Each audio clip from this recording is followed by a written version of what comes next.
What's up, sales players? It's Jesse here, and I've got an update on the direction of the show, as well as some quick advice for a mindset trick that you should shift if you're wanting to build more trust and authenticity with your prospects.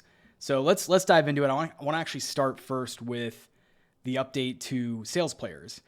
If you haven't noticed already, and I changed the pod cover, the big announcement is that Chase and I are no longer going to be co-hosting the show. And there's a lot of reasons for that. I could totally spend the next 30 minutes getting into all the details, but I won't, because what I want to do instead is say how appreciative I am of Chase for coming on and being a co-host last year. Let me give you some backstory also. So in late 23, I was feeling pretty burned out with the pod. If you remember my story, I started the show back in 2020 and ran it for free, basically just giving away content on podcasting platforms. I wasn't doing much video. I had some interesting guests on, but I think last year working with Chase, we got some amazing guest profiles and interviews on the show.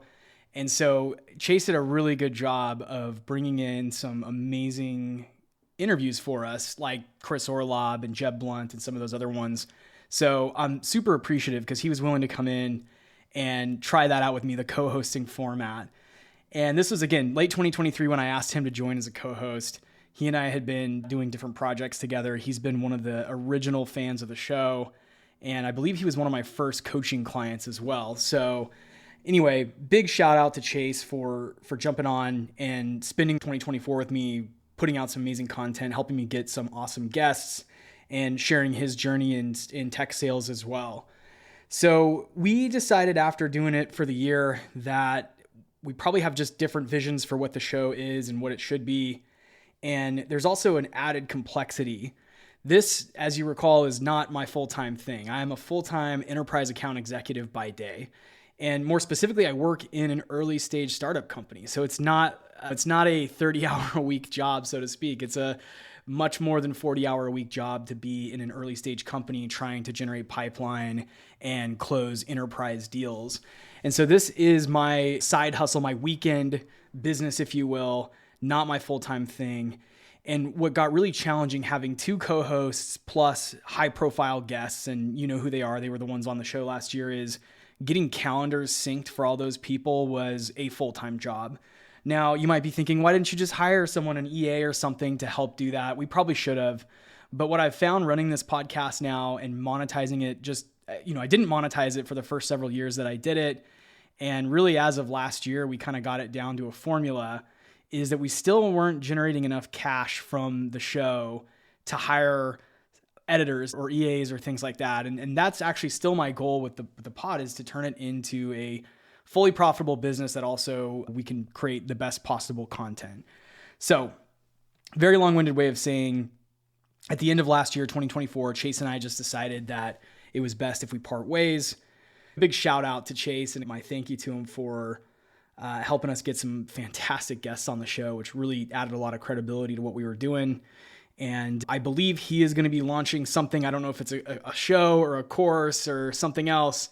So be sure to keep following him and look for updates. He's still involved in the Sales Player Slack community and still doing what he does, which is being a super connector, sending intros everybody's way. So make sure you're connected with Chase. Go follow along as he goes and builds something that speaks a little bit more to his experience, as you know, which is more focused on going from being an entrepreneur to breaking into tech sales, and now, working in the agency SaaS world that he's in now. So that's that. Going forward, I'm going to keep running the show.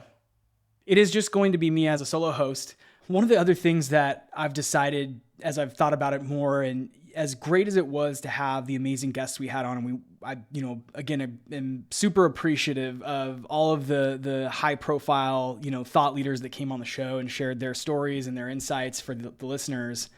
I also want to actually bring the show back to its roots. When I started this back in 2020, the goal was to actually shine a light on the people that are doing the job every single day, and not so much the people who run a full-time marketing business, or not necessarily founders or sales leaders, but rather the people that are doing sales every single day. I wanted to focus in on the tactics and the techniques that they're using, have them actually open their playbooks and share that with my listeners, right? That was the original vision of the show. And I want to get back to some semblance of that. It probably won't be exactly that. And I'm thinking a lot about whether I want to continue doing the sort of guest interview format. It's something I enjoy doing. And for a really long time, I was learning every single episode, every single interview that I had over the last 4 years of doing this show, almost 5 coming up later this year, was a learning opportunity for me, especially, hearing from some of the high profile guests we've had, as well as some of the not so well-known ones that just were willing to come on and share their techniques and their playbooks, right? So I learned a ton just from doing the interviews myself, and I learned a lot about how to interview and how to ask good questions and those sorts of things. But I think what I want to do in the show going forward is actually make it more focused on the video format. I want to get a little bit more clout and more movement on YouTube versus some of the podcasting channels. If you've been following along since pre-pandemic until now, podcasting as a platform's had a little bit of a decline. Not as many people, I should say. People still obviously listen to podcasts. I do. But a lot of people have shifted to more video-focused content. There's lots of platforms for that, short form and long form. Right now, I really want to double down on YouTube. It seems like that's the best place to get the most traffic from the web. Video is, a great way to connect and build a community. And I think I want to double down there. I've put off doing video for a really long time. I really intentionally launched the show back in 2020 as an audio only program. But now that this time has elapsed and we're in the current, year of 2025, you really can't necessarily launch a media property without there being some video element to it as well. So I'll keep doing the show. It'll still be a weekly program. There'll still be episodes just like this one, more focused on video. I'll still stream to the podcast platforms like Spotify and or Apple Podcasts and Pocket Casts and all those. I think right now I distribute to about 9 or 10 different podcasting platforms, but you'll also be able to find the show on the Sales Players YouTube channel. So if you haven't already, make sure you're subscribed so you get updates on those new videos that come out. The other part of it is I plan to continue to do the newsletter. About midway through 2024, we launched the newsletter, and it's something that I really enjoy doing every single week, is sitting down on a Saturday morning and writing up my thoughts on sales. And they kind of vary. They've been, a mix of different sales techniques, career management, financial well-being, and personal finance, those sorts of things. And that really is going to continue to be the theme of the show. And I'm pulling up right now just my notes that I made for myself on my phone on what I want the show to focus in on. So here's the sort of 4 pillars of the show. And it's going to sound like more than 4, but it's sales skills, how to make better deals, how to make deals, how to make better deals, how to sell higher ticket deals, prospecting, negotiation, managing the milestones in a deal, those sorts of things. The other area I want to focus in on is mindset. So much of this business and so much of being successful in the tech sales world is managing your mindset. And then career, lifestyle, and personal finance. I think there's a lot to talk about when it comes to the lifestyle of being an account executive or a business development representative in the B2B tech world. It is a lifestyle. It's not just a career at all. It's really something that you build your life around, and you find that work-life integration. Career stuff, as you know, if you've listened for a long time, that's really my specialty. And that's what my coaching is mainly focused on. I can take my coaching in a few different directions, but most of my coaching clients have come to me looking to land a better role in tech, looking to level up their interviewing skills and, sort of understanding how to best interview and stand out from the crowd in the interview process. So I talk a lot about that in past episodes. You can go back and check that out. Or if you're interested in hearing about my coaching, hit me up on LinkedIn or anywhere, shoot me an email or hit me on LinkedIn, and I'll walk you through what that coaching looks like.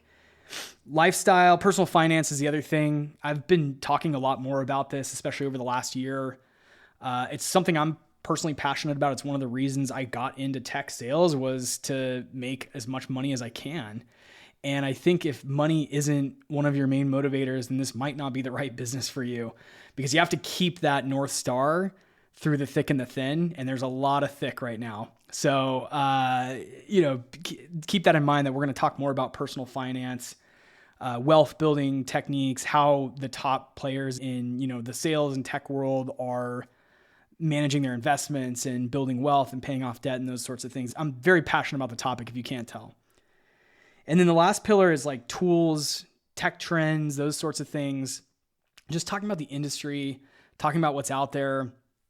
One of the cool things about doing the show, especially in the last like 18 months, is having, ad partners come and put their proposals in front of us and say, hey, we'd love it if the sales players could talk more about our widget, our tool, our SaaS. So I've been trying to keep up on the go-to-market tool and tech side of things. So I do want to focus some episodes on what's out there that's going to help you do your job better, especially with this rise in AI. There is just, we're moving so quickly on the AI front. And as a seller, it's super overwhelming. It is for me too, to try to keep track of like what new AI product is getting released and how sellers can be using it to be a force multiplier and to do more with less. So tools and tech trends, industry trends, I want to get more into that stuff. I think it's super interesting. And, those are kind of the big pillars that I want to focus on for the show. So if that is something you're interested in, if you are passionate about tech sales, you want to level up in your career, you want to build wealth and financial security, you want to learn how to make better deals and manage your deals, you want to learn how to, you want to learn what's in the industry as far as trends and new tools and widgets, this is your show. Make sure you're subscribed to both the YouTube channel or wherever you get podcasts, as well as the mail list, which you can go sign up for at salesplayers.co. And then the last piece to it all is I'm of the belief, and I borrowed this from Sam Parr and Noah Kagan and some of the others out there who've built really large audiences, is it's one thing to build an audience and get listeners on a podcast or on a YouTube channel, watchers on a YouTube channel, but it's another whole thing altogether to build a community. And that's always been my real goal, is to build a network of people that are passionate about this stuff, that want to hang out and actually get a beer with each other when the situation permits. And I've been really fortunate. I've met a lot of the fans of the show. A lot of my coaching clients I've been able to meet in person. And I want to do more in-person things, more virtual meetups as well. So if you're not part of our community already, make sure you join the Slack channel. If you sign up for the newsletter, I'll automatically add you into the Slack channel. But there is a separate link. You can actually find it right now in my LinkedIn profile, or just hit me up and say, hey, I want to be part of your Slack channel, and I'll shoot over the link. So those are the ways you can engage with sales players. There's, again, podcast, video content, weekly email every Sunday morning. So those are the topics that I'm going to really hone in on. And I might even trim that list down, by the way. I'm shooting big. I'm trying to go broad. But one of the challenges I've found in having a media property that caters to tech sales is there's like 1 billion podcasts out there that do this. And this one's really for people who are ICs that are doing the sales every day. And I think what I also want to focus on is the people out there that are trying to build towards some kind of career exit. That might sound really interesting, especially if you're earlier on in your career journey.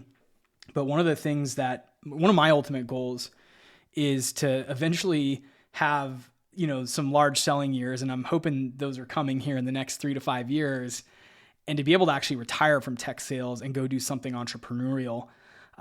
Maybe even do sales players full time, right? Or something like that, run a consulting business full time. So I'm very entrepreneurial. If you're also passionate about starting a company, starting a side hustle, retiring from tech sales at some point when you're in your 40s or 50s and going and doing something else, then this is the show for you. So yeah, join us in the community. Make sure you're on that newsletter subscribe list, and make sure you're subscribed for new episodes of the show.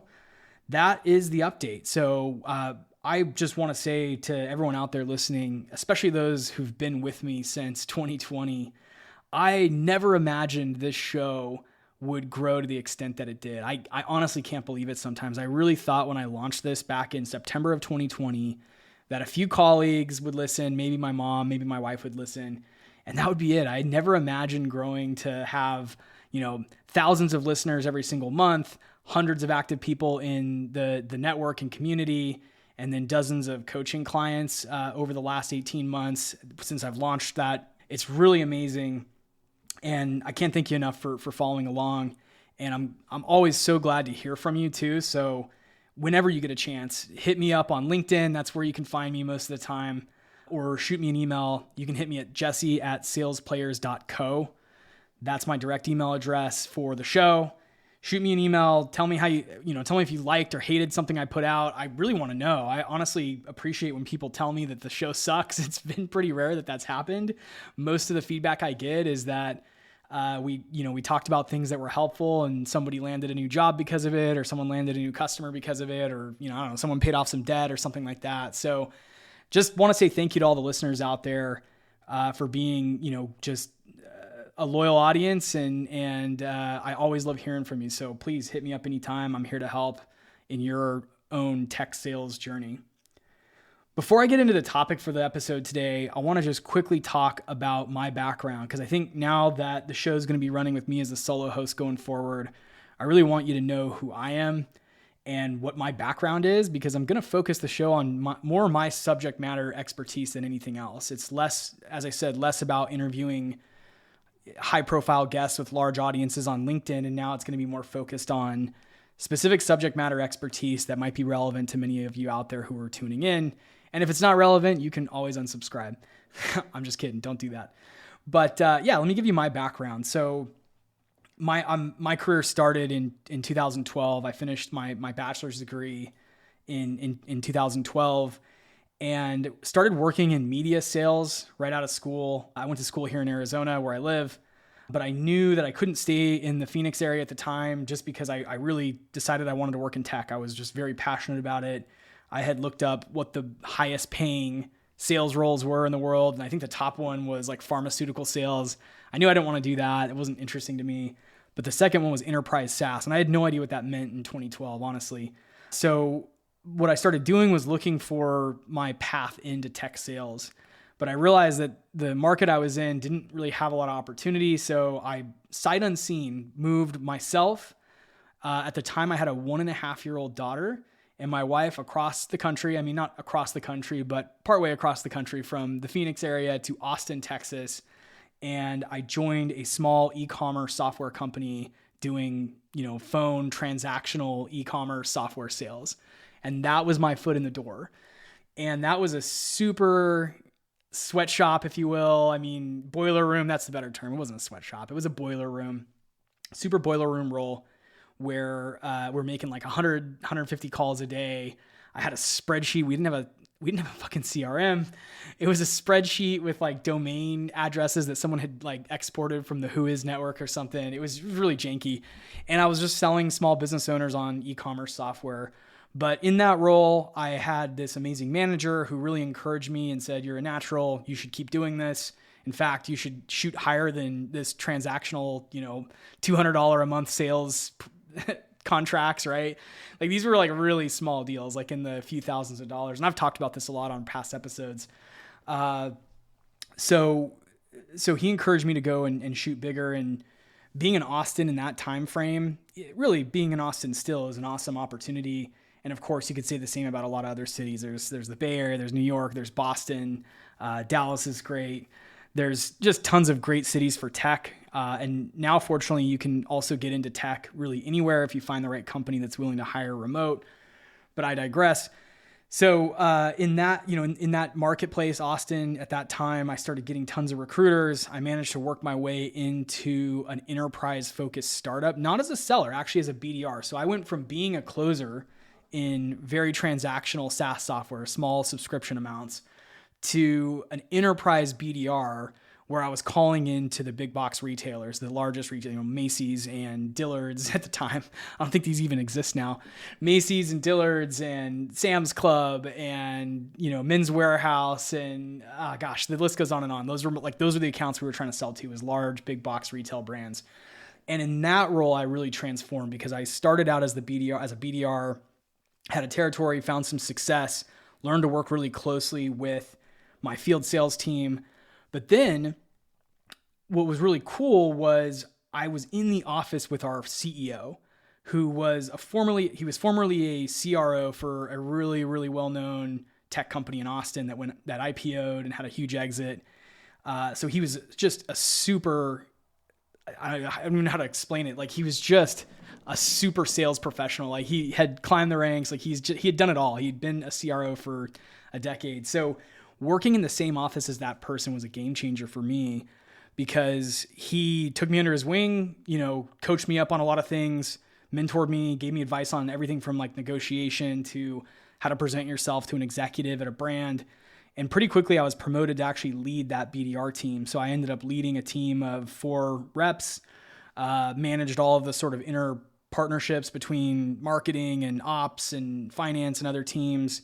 And what was really cool about that too is that same mentor CEO put me in touch with the investors at that company. And we used our venture partners, our venture capital partners, to actually generate more pipeline, which is a skill set that I don't think gets utilized enough, or a play that doesn't get run enough in tech sales is use your investors. They want you to win. Ask them for leads.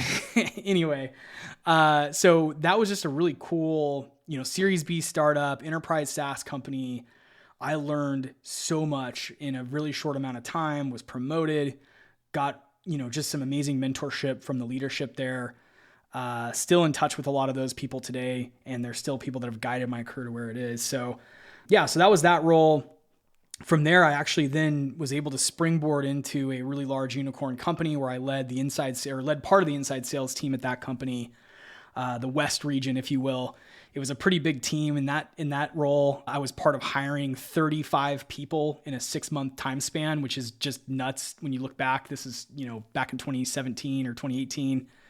And thinking about trying to hire that many people into inside sales and SDR roles is really crazy now, especially just with the way the economy's been and the way the tech marketplace has been. It's kind of unfathomable at this point.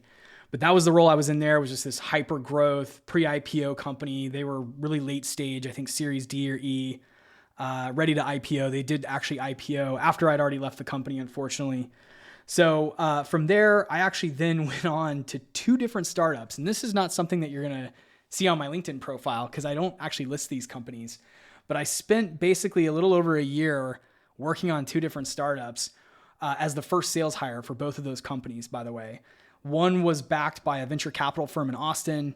The other one was backed by a much larger Bay Area firm. Neither of those worked out. The first one actually fire sold to a bigger company. I'm not going to name names and I'm not going to share what these companies were. You can ask me if you reach out.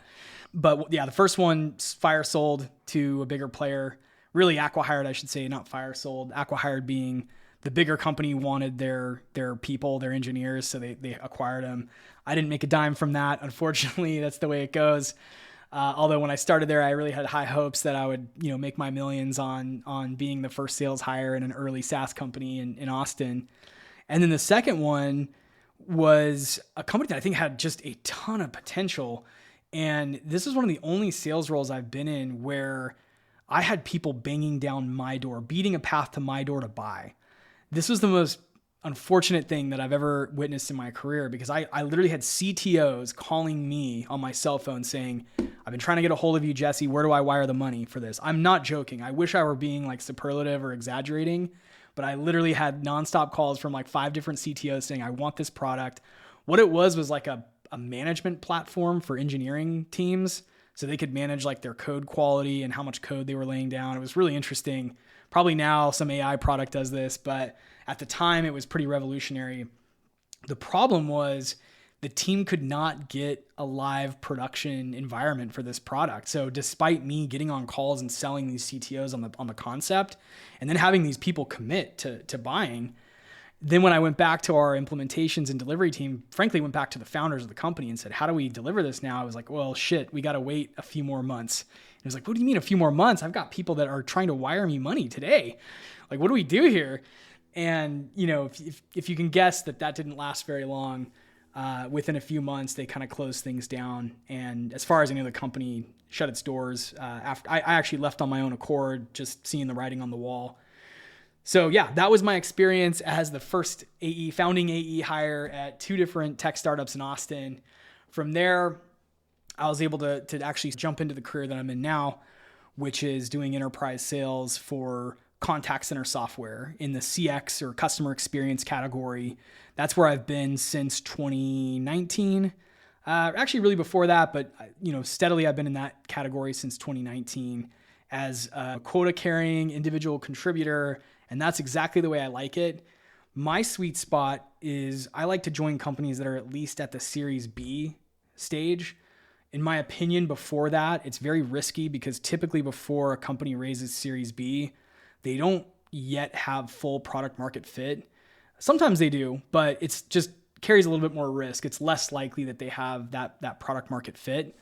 And so if you're coming in as a seller, it's a pretty risky endeavor if you're coming in before the Series B. Once it's Series B, usually there's a pretty strong case for why they have product market fit, which is why they are able to raise another round of funding beyond Series A, seed, angel rounds and those sorts of things. So my sweet spot's like Series B companies. That's when I like to join. Although since these founding AE roles, I've joined a few other later stage companies. One example is Customer with a K.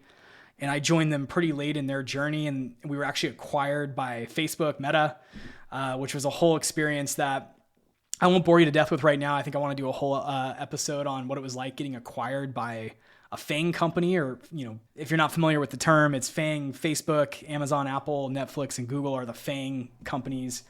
I was acquired by Facebook, or our company was acquired by Facebook.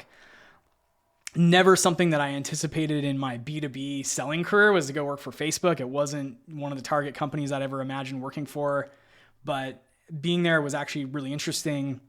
It ended up being one of the most lucrative phases of my career that I'll talk more about either on a future episode or newsletter edition. So yeah, that's a bit about me. I've kind of run the gamut. I've seen everything from being, employee number 7, the first sales hire, to working at Meta and being one of 70,000 employees.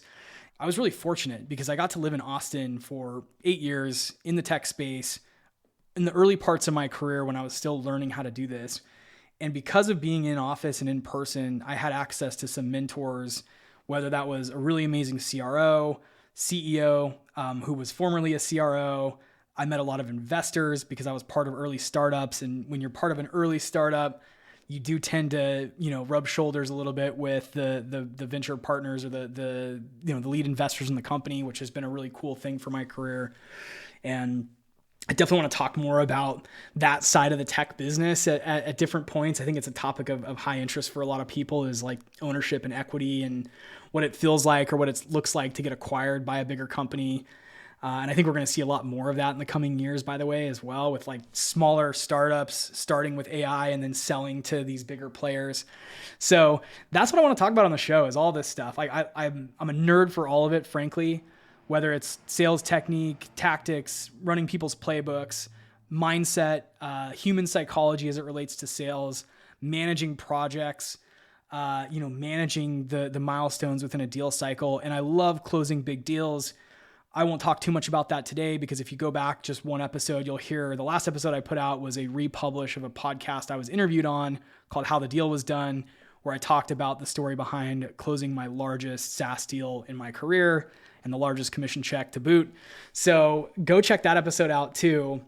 If you're really passionate and want to get excited about closing your biggest deal in your career, that's what my mission is ultimately for this audience, for this community, is how can I help 2,000 of you out there close your largest deal, make your biggest commission, find a pathway to retire from tech sales at some point. It doesn't have to be tomorrow. It could be in 10, 20 years, doesn't matter. Think of this as kind of like the sales FIRE. If you're familiar with FIRE, like financial independence, retire early. I should probably just rename the show Sales FIRE. But anyway, I'm rambling on here. It's been an awesome day. Before we wrap up, I want to just share one quick insight that I was thinking about today that I think will be helpful for a lot of you out there. One big reason that your prospects are not taking action or getting things done on their side, and you're having to go and follow up and check in and send follow-up emails over and over again, is actually more of a mindset thing for you. And what it is there was a huge shift in my own career when I stopped thinking about myself as a salesperson and started thinking about myself as a consultant or an advisor to my prospects.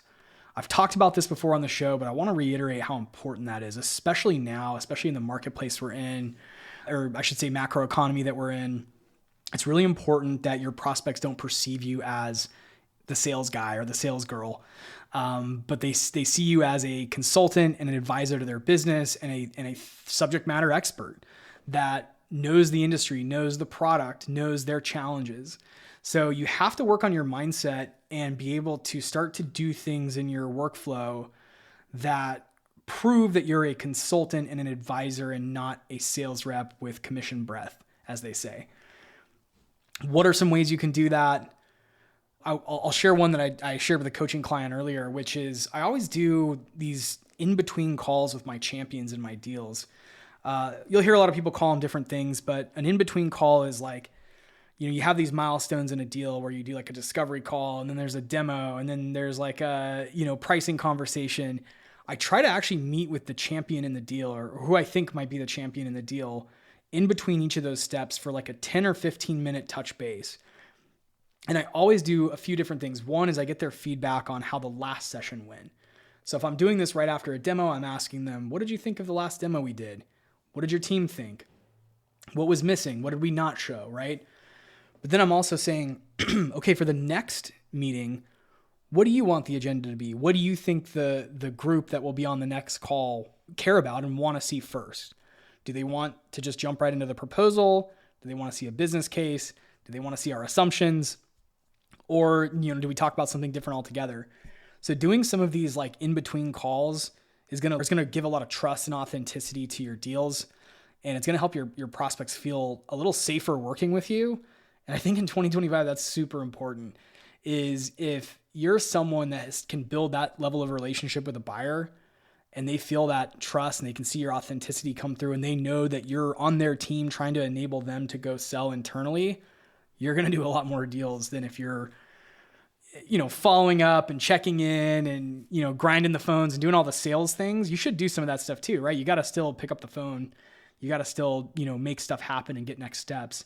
But start to shift your mindset away from I'm a sales guy or I'm a sales gal to I am a consultant and an advisor to the company. That's all for today. Thanks for listening.